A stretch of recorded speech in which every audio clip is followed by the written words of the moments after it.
Dahil po matagal-tagal na tayo hindi nakakain ng bangus, tayo po ay magluluto ng sinigang na bangus. Mag-ready na po tayo ng ating mga ingredients dyan, tulad ng kamatis, sibuyas, sili, and then ating sinigang mix, and then yung ating bangus, and then kangkong, at hinaluan ko rin siya ng laman ng gabi. After nating linisan ang ating bangus, ihiwain natin siya and then set aside muna natin.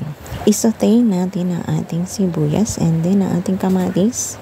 Tsaka haluan din natin ng patis and then lagyan ng tubig. Ayan, tansya-tansya na lang yun, besh. Then after nyan, ilagyan natin ang ating sinigang sa sampalok mix na pang isda. Once na kumulo na yan, pwede na natin ilagay ng gabi. Matapos ang ilang kulo, ilagay na natin ang ating kangkong.